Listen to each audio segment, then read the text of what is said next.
Well, certainly not a lot of democracy, it seems, here in the West, particularly when the intelligence services are being paid by us, our taxpayers' money, but there's no oversight of them whatever, and no attempt, it seems, even within since May to even get a security intelligence committee together.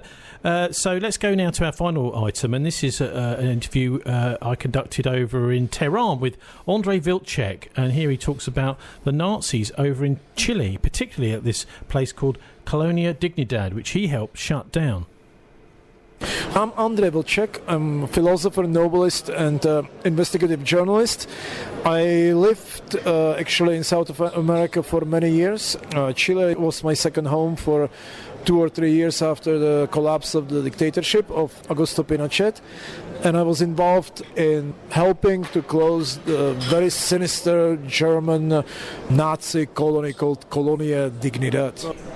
It was actually staffed with many old German Nazis, including Paul Schaefer, who was the head of the colony. He was an ex-Luftwaffe pilot, but there were many other Nazis, many other German either military or SS people who were at the time already very old. They were some of them in their late 70s or 80s when I began working.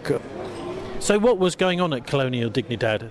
Colonia Dignidad was very closely linked to the Pinochet's dictatorship. It was a country inside of the country. It was controlling a huge area of the land between the southern motorway that was leading from Santiago to the city of Puerto Montt, all the way to the mountains, to the border region with Argentina. It was bigger than the country of Luxembourg. There were agricultural farms. Also, the military dictatorship gave the colony, they gave them a contract to build the motorway. They were storing arms. They had light industry, food processing industry. They had a chain of stores in the capital, Santiago de Chile. So it was actually very economically sound, very economically profitable venture. Again, very closely linked to the Chilean military dictatorship. Yeah, but I mean, what about the dark side? You know, the stuff that wasn't just about commercial dealings with the outside world. I mean, these are Nazis we're talking about here. Yes, the colony was accused by many, and there were witnesses that I actually interviewed who managed to escape the colony. It was accused of performing experiments, human experiments on people, including lobotomy. They were torturing people, they were molesting children, because the official status of the colony was Colonia Benefactora y Educativa. So it was actually a charity colony and educational colony. So they were allowed by the government during the dictatorship to adopt either poor children or orphans.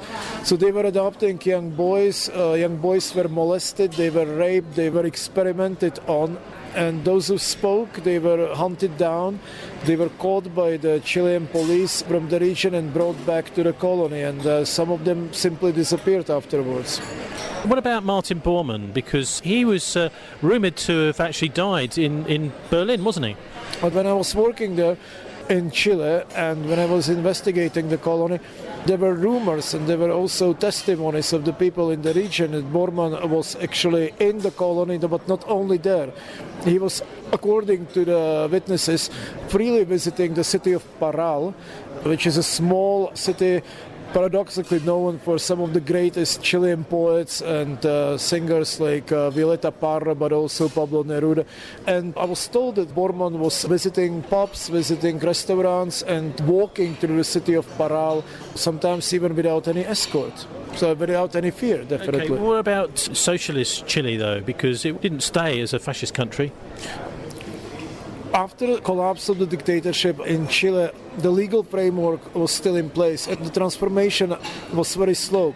It was more effective than in many other countries, but it took a very long time. So the concertation governments under Patricio Aylwin and Eduardo Frei were trying to close down the colony, but whenever they would send the police and whenever they would try to change their status, the legal system would kick in and they would change the, once again, status to the previous ones. It was very difficult to do anything legally about the colony. Eventually, under the government of Ricardo Lagos, socialist, it was true socialist actually, police and the army raided Colony. They closed down the institution, and many people were interrogated and put on trial. Now, of course, after Lagos came socialist President Michelle Bachelet, her first term, and there was absolutely no way of lapsing to this impunity that existed for decades. What lessons do you think we can learn today from what happened then? Well, what happened is that what we always suspected, that after the Second World War in Europe but also in Japan, allies on the surface, defeated Nazis, were using many Nazis to destroy left-wing movements, political parties and leaders during the elections in Italy, in France and in Germany, but also later on in Japan. So they also used mafias, but let's forget about mafias for now. They were using Nazis, and when Nazis were used, of course, they demanded something back in return, which was a safe passage. And the only continent that appeared at the time totally safe for them was South America.